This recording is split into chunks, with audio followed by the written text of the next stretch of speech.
Bonjour à tous, très heureuse de vous retrouver sur cette magnifique plage pour vous parler de ce que j'ai lu durant le mois de mars pour le challenge Mars au féminin, organisé par la chaîne Flow and Books. Alors j'ai lu une dizaine de livres et je vais vous parler de tout ça dans quelques instants, mais juste avant, dites-moi en commentaire si vous aussi vous avez participé au challenge, ce que vous avez lu et surtout si vous avez eu des coups de cœur littéraires. De mon côté, je ne vous cache pas qu'il y en a eu quelques-uns et je vais vous raconter tout ça.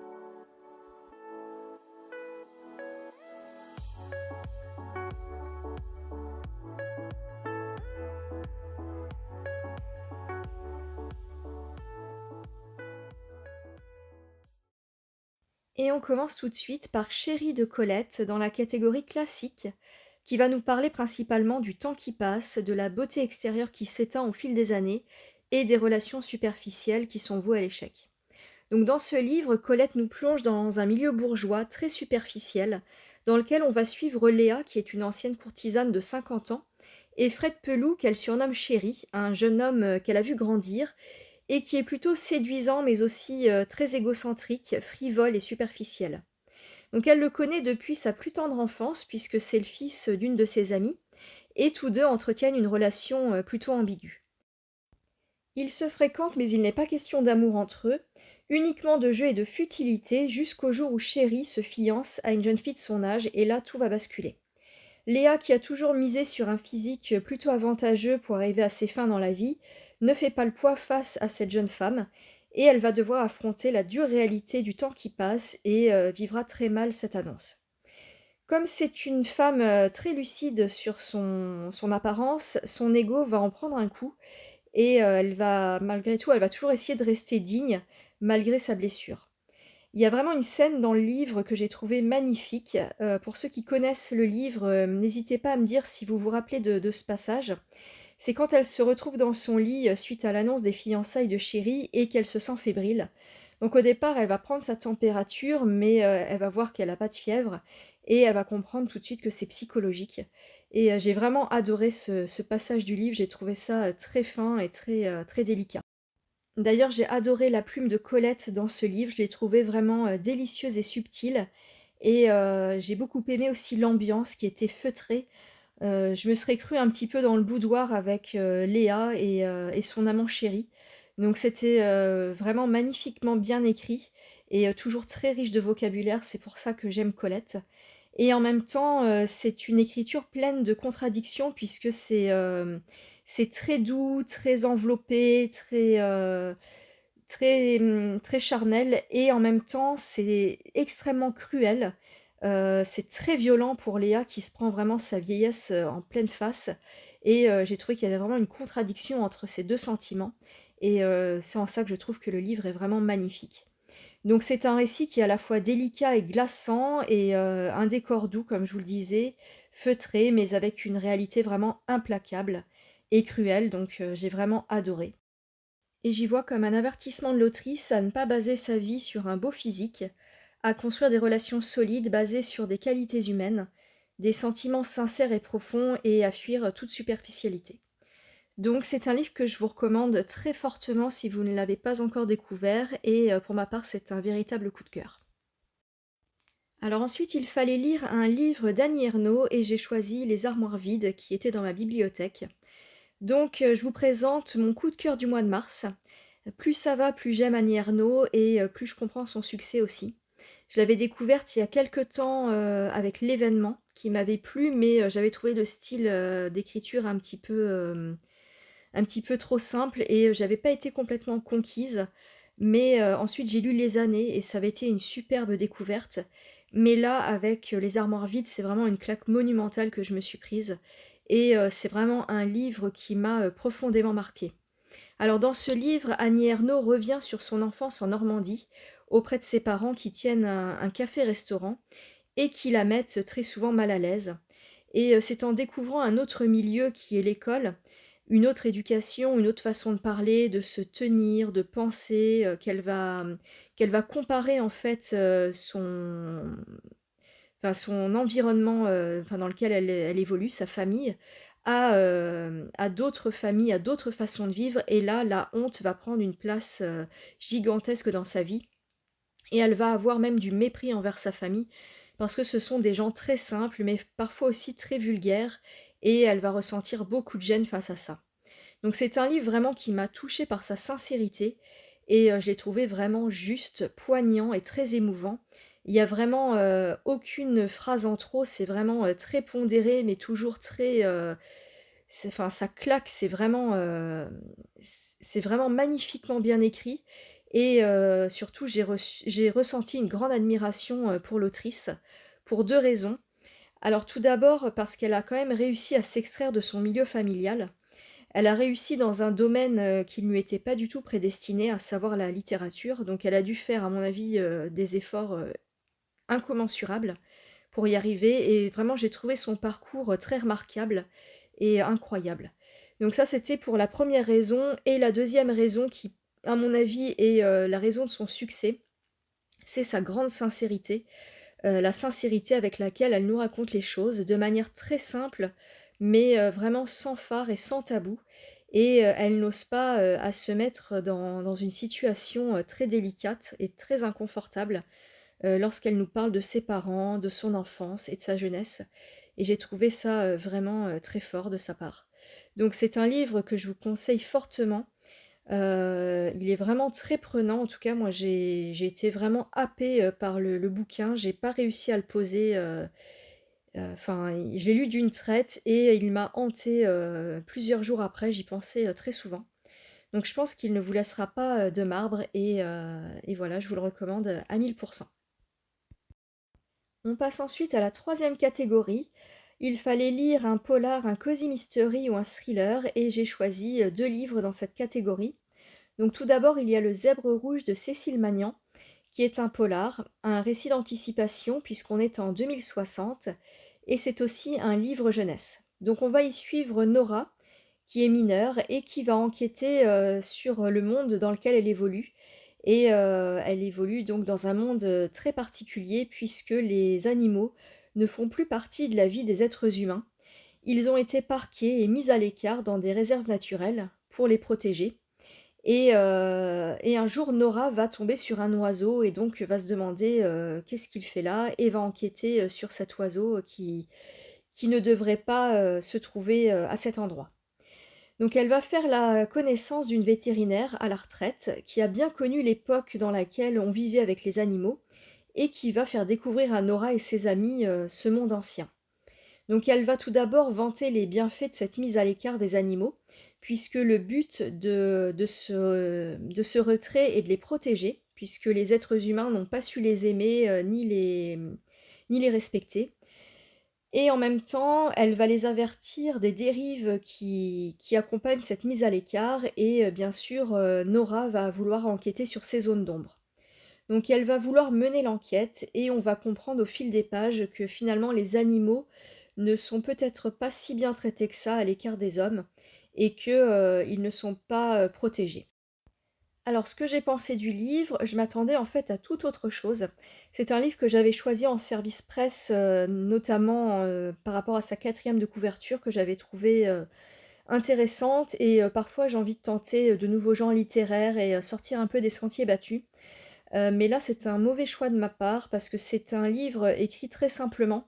Je pense que je ne suis pas du tout, le public cible et ça s'adresse plutôt à des personnes, enfin à la jeunesse. Donc voilà, c'est normal que ça ne me plaise pas plus que ça et en plus, on suit une adolescente dans le bouquin, donc c'est pas vraiment, le genre de livre qui va m'embarquer. Néanmoins, j'ai trouvé que les sujets abordés étaient quand même, intéressants et originaux et qui peuvent éventuellement convenir à des adolescents, sensibles au traitement des animaux, par exemple, ou encore au véganisme, puisque, dans l'histoire, puisque les animaux sont séparés des hommes, ces derniers ne peuvent plus du tout manger de viande. Donc voilà, si, vous connaissez des ados, qui aiment ces thèmes, ce livre peut éventuellement leur plaire.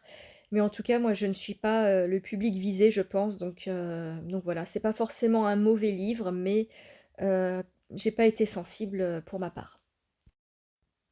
Alors après la déception du livre précédent, j'ai persisté dans cette catégorie et j'ai lu Lapin maudit d'une autrice coréenne, Chung Bora. Donc ce livre sur le papier avait tout pour me déplaire. Tout d'abord, ce sont des nouvelles, je préfère nettement les romans et en plus, d'après ce que j'en avais, lu, c'était des nouvelles assez gore avec une ambiance assez angoissante, pesante et un peu fantastique aussi.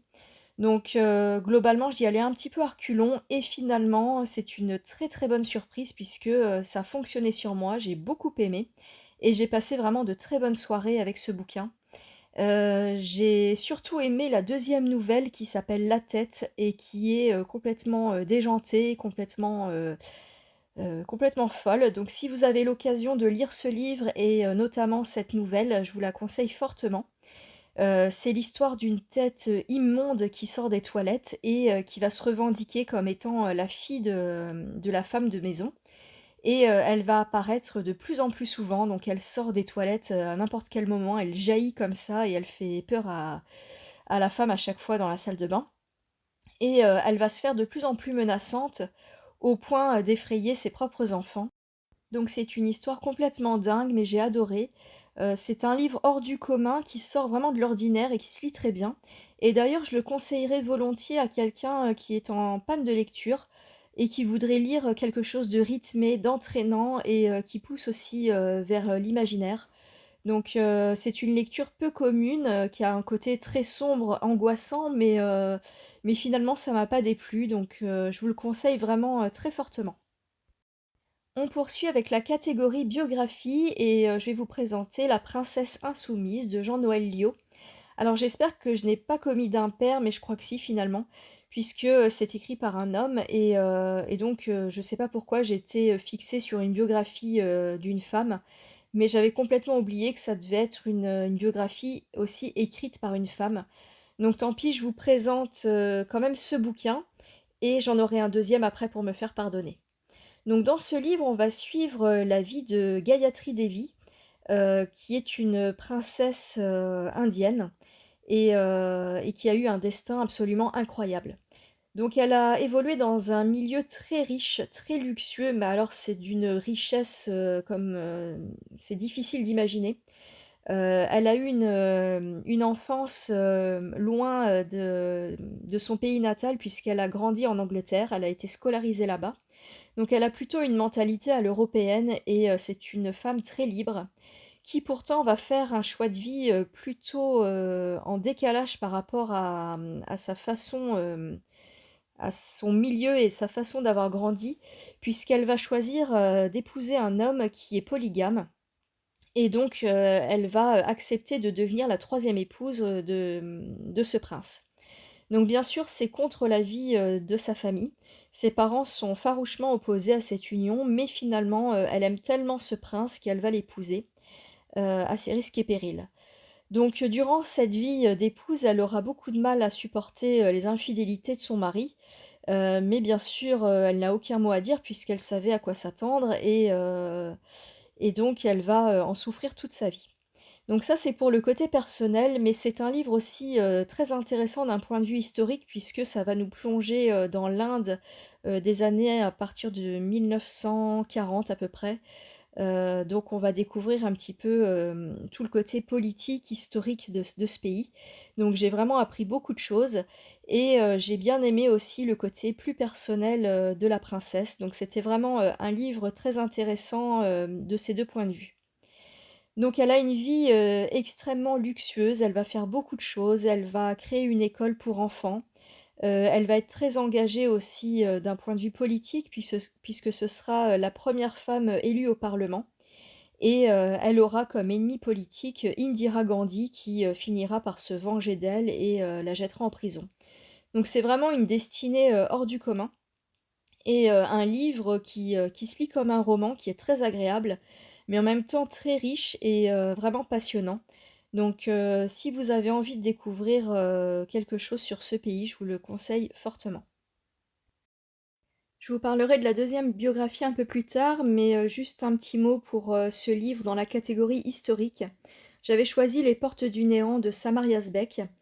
Donc j'ai commencé ce livre, mais je l'ai abandonné à la page 40. En fait, j'ai pas spécialement accroché, mais c'est sûrement parce que j'avais pas envie de lire ce type de livre à ce moment-là. En fait, le sujet est plutôt lourd et pesant et puisque l'autrice nous embarque en Syrie, pays, où elle est originaire et où elle a vécu, pendant la guerre. Donc c'est un livre quand même, qui aborde un sujet, très lourd. Donc c'est pas un bouquin, que je mets de côté.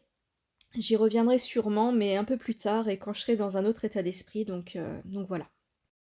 Pour la catégorie poésie, j'ai choisi Des choses sans importance de Lilia Hassen. C'est vraiment un tout petit livre qui se lit en 20 minutes montre en main. Donc c'est très court, sans prétention. Et j'avoue que j'étais pas très inspirée pour cette catégorie, même si dans ma vidéo précédente, vous m'avez écrit beaucoup de messages pour me suggérer des auteurs ou des livres et j'ai retenu quand même quelques titres, donc merci à vous pour ces recommandations. Mais là, j'avais envie de quelque chose de très simple, de très léger, donc ce livre tombait à pic. Et s'il vous intéresse, ce n'est pas de la grande poésie, hein, c'est vraiment des petites phrases comme on peut en trouver sur les réseaux sociaux, des petites phrases qui font mouche et qui font parfois réfléchir. Donc c'est très léger, c'est frais et voilà, ça se lit très simplement. On passe à une autre catégorie, un essai, et là ce n'est pas un mais deux essais que je vais vous présenter. Tout d'abord, il y a Un lieu à soi de Virginia Woolf. Donc dans ce livre, l'autrice va partir d'un constat. Elle remarque qu'Hamlet a été écrit par un homme et n'aurait jamais pu être écrit par une femme. Donc elle va s'interroger sur les raisons qui expliquent le silence des femmes dans la littérature et pourquoi elles ont été au fil des siècles si peu productives. Donc ces réflexions l'ont menée à poser le problème en termes d'espace. Donc pour elle, si les femmes n'ont pas écrit, c'est qu'elles n'avaient pas d'espace à elles. Donc elle entend le mot espace au sens large du terme, c'est-à-dire un espace physique, donc tout d'abord une chambre, une pièce dans laquelle elles auraient pu penser sans être dérangées. Un espace temporel aussi, puisqu'il faut du temps pour créer et à cause de toutes les tâches ménagères qui incombent aux femmes, c'était pas possible. Et enfin, un espace mental, puisqu'il faut avoir quand même l'esprit libre et déchargé de toute contrainte pour trouver l'inspiration. Donc sans ces trois espaces, finalement, la création n'est pas possible et c'est pour cette raison que les femmes n'ont pas pu écrire et être aussi productives que les hommes. Elle parle aussi dans son livre des quelques exceptions qu'on connaît bien, notamment dans la littérature anglaise, à savoir Jane Eyre, les sœurs Brontë ou encore George Eliot, qui ont su trouver ces espaces justement, notamment grâce à un appui financier, donc sans quoi elles n'auraient pas pu écrire et elles seraient elles aussi restées dans l'ombre. Donc globalement, j'ai bien aimé ce livre, j'ai trouvé intéressant et il soulève des points très importants. Si j'avais une critique à faire, je dirais quand même que ça part un peu dans tous les sens, c'est assez décousu et aussi très répétitif. On retrouve à chaque fois les mêmes idées d'un chapitre à l'autre, donc ça aurait mérité un petit peu plus de clarté, de structure, enfin voilà, c'est mon ressenti. Après, vous allez me dire que je suis personne pour critiquer l'œuvre de Virginia Woolf, mais en tout cas, j'ai trouvé que parfois ça manquait un petit peu de cohérence. Voilà, c'est juste mon ressenti. Le deuxième essai que j'ai lu, c'est Tout le monde peut être féministe de Bell Hooks, une autrice que je viens de découvrir. Et ça va être difficile pour moi de vous parler de ce livre et d'en faire une analyse parce que c'est mon premier essai sur le sujet et j'ai pas vraiment d'avis tranché sur la question. J'ai encore besoin de creuser le sujet, de lire encore beaucoup d'essais sur la question avant de me prononcer. Donc je vais juste vous donner quelques renseignements comme ça sur ce livre et peut-être qu'il vous intéressera. Donc de son vrai nom, Bell Hooks s'appelle Gloria Jean Watkins. Elle est née en 1952, c'est une intellectuelle afro-américaine, une écrivaine qui a étudié la question du racisme, du féminisme, mais qui s'est également intéressée à l'amour et à la spiritualité dans ses ouvrages. Donc dans ce livre, elle va faire une sorte de rétrospective du mouvement féministe et va proposer une définition toute simple qui, selon elle, devrait mettre tout le monde d'accord. Donc pour elle, le féminisme, c'est un mouvement qui vise à mettre fin au sexisme, à l'exploitation et à l'oppression sexiste. Donc elle va parler beaucoup des femmes au travail dans ce livre, des droits reproductifs. Elle va notamment parler de l'avortement. Et pour elle, une personne qui n'est pas pro-avortement ne peut pas être féministe. Donc j'ai trouvé ce passage un petit peu déconcertant et j'aurais besoin de vos lumières si jamais, vous êtes calés, sur la question. Parce que je ne pensais pas que c'était, antinomique. Donc est-ce que vraiment une personne qui, est contre l'avortement ou alors un peu réfractaire, ne peut pas être féministe? J'ai trouvé ça, un peu bizarre. Voilà, sinon elle va parler beaucoup de sororité. Elle dit que c'est vraiment, le rempart contre les injustices faites aux femmes et elle dénonce aussi le patriarcat. Elle dénonce également, tout ce qui est cliché anti-homme parce que parfois quand on pense au féminisme, on pense à toutes ces femmes qui ont une haine viscérale des hommes et elle se bat vraiment contre ces idées donc voilà, j'ai trouvé que c'était un essai très dense. Il y a beaucoup d'informations, donc pour quelqu'un de novice, c'est plutôt compliqué, même si c'est écrit vraiment de manière très simple. Donc voilà, c'est fait pour comprendre les bases du féminisme, mais je pense qu'il faut encore, que j'étudie la question avant de vous en parler, voilà, plus en profondeur. On retourne à la catégorie biographie avec Mes hommes de Victoria Kieland. Alors j'ai hésité à le mettre dans cette catégorie aussi parce que c'est vraiment une biographie très romancée, mais donc j'avais envie de vous le présenter, donc voilà. Donc l'autrice va nous conter l'histoire de Brynhilde Storseth. C'est une Norvégienne qui a vécu au XIXe siècle et qui est tristement connue pour être la première tueuse en série de l'histoire, puisqu'elle a tué plus de 40 personnes et majoritairement des hommes. Et la plupart du temps, c'était ses maris ou ses amants. Donc après un premier meurtre, elle va fuir aux États-Unis pour tenter de repartir à zéro et de refaire sa vie. Mais on sent que ses démons ne la laissent pas tranquille et que la jeune femme va continuer à avoir ses instincts meurtriers et elle va passer à l'acte continuellement. Alors, ce que j'ai beaucoup aimé dans ce livre, c'est la plume de Victoria Kieland, qui est vraiment très délicate. Et il y a vraiment un contraste étonnant entre la joliesse, si je puis dire, de l'écriture et l'horreur des actes de la femme, qui va d'ailleurs se faire appeler, donc tout d'abord elle s'appelle Brynhilde, donc c'est son vrai prénom, et ensuite elle va s'appeler Bella, puis Belle.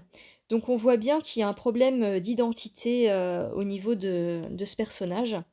Et on a d'ailleurs peu accès à son intériorité, donc c'est très difficile de rentrer dans sa psychologie.